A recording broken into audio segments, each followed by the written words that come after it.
mababa ang views pero consistent naman mag-upload. Bakit kaya, no?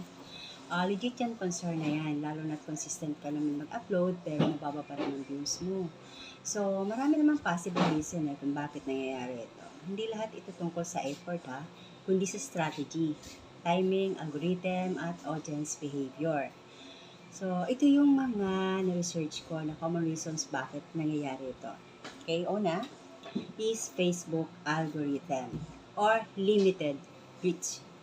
Hindi masyadong ipinapakita ni Facebook ang post mo sa mga followers mo. Then, mas pina-prioritize ni algorithm ang mga content na may early engagement katulad ng like, share, and comments. So, ano ang dapat nating gawin dito?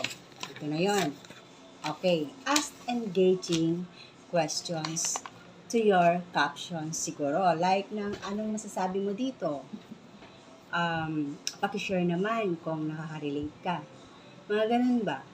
Mag-reply ka sa mga comments para tumaas yung interactions. Para magpalitan kayo ng ideas, ng puro, para mas lalong lumawak.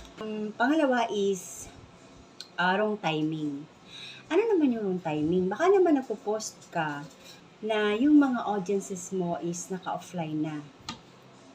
Hindi ganun siguro. Wala talagang manonood.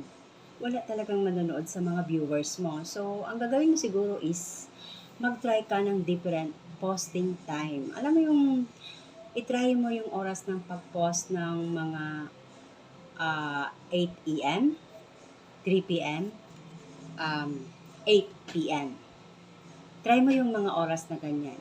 Then, try mo tingnan yung insights mo sa Facebook para makita mo kung anong oras nga ba talaga naka-online yung mga viewers mo, yung mga followers mo. Para hindi ka mahirapan mag-upload. Din para pag nag-upload ka, makita ka agad nila yung in-upload mo na video, reels, photo, text, yan, mga ganon. Then, meron pang isa. Yung tinatawag na low engagement rate. Ano naman yun? Kung walang masyadong likes, comments, shares, hindi ipinupost ni Facebook or ni algorithm yung video mo. Ano na naman ang gagawin natin dito? So, gumamit ka siguro ng mga trending sounds or topics.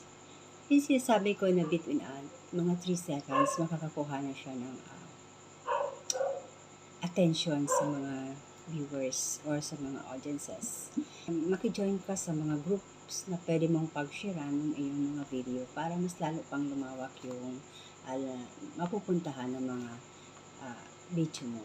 Guys, kung may natutunan kayo, paki-share na lang, paki-like and share na lang yung video ko. And sana may matutunan kayo kahit konti lang na mga tips. Maraming salamat!